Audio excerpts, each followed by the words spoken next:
I'm really on a nonfiction kick right now. And it's because it's due to the election and the looming Donald Trump presidency.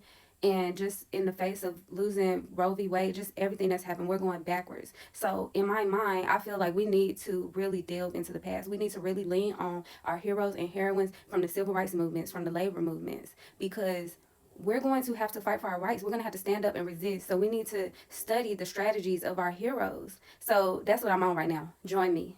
Join me. So first up, I got Hidden Figures.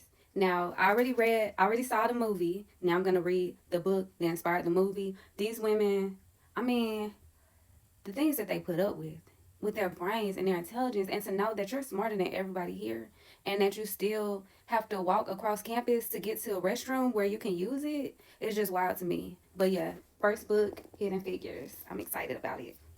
Next, I picked Up From Slavery, and I've read this before, but I don't have a physical copy. And Booker T. Washington, I'm gonna say that I was very critical of him in the past, and I was a W.E.B. Du Bois girly. If you know, then you know that they had beef, and that's why I stood on the beef. But going to law school, I saw that Booker T. Washington, he was secretly funding the civil rights movement. He was putting money into the movement that he was outwardly and publicly against. So I just really feel that he was wearing the mask, and we're going to need some of that right now. We're going to need people in all different fields, all different viewpoints, and all different political stances to go behind the scenes and help people push for change, even if it's quietly. So, yes, Up From Slavery. And I think that this book was a strategy by him to get through to the establishment. And once he got into the establishment, he used his power to help his people. And we're going to need that. Next up, She Came to Slay. Now, this book is about Harriet Tubman, everybody's girl. We love her, obviously.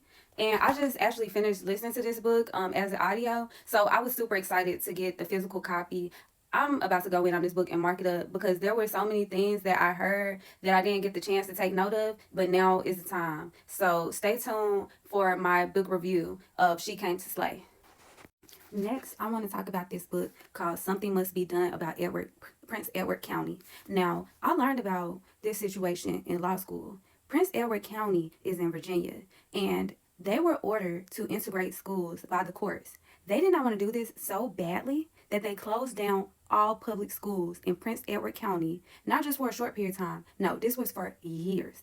From 1959 to 1964, they closed all public schools in the county for everybody.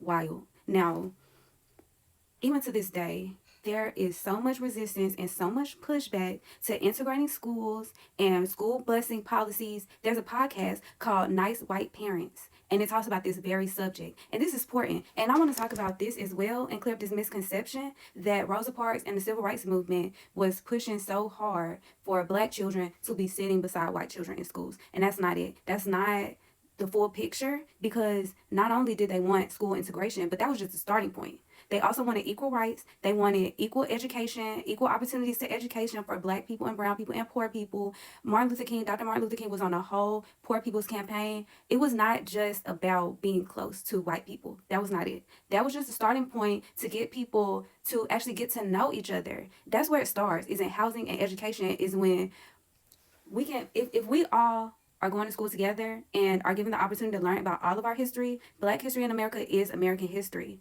But if we can teach Black history to not only Black children, but white children, that's where it starts. So I can't wait to get into this book. Now, I'm not going to say that I saved the best until last, but Dr. Martin Luther King, where do we go from here? Chaos or community? Now, anybody that knows me will tell you that Malcolm X was my man, okay? If I could go, I would do anything to go back and be able to go back and hear him speak live. But I digress. Dr. Martin Luther King, I admire him so much. The courage and the bravery that it took and the strategy to do what he did, it was actually brilliant.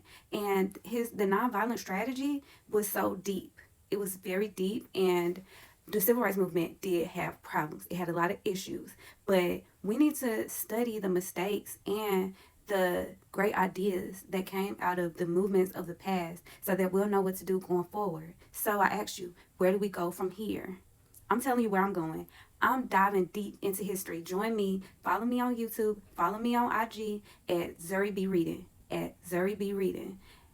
I can't wait to see y'all over there.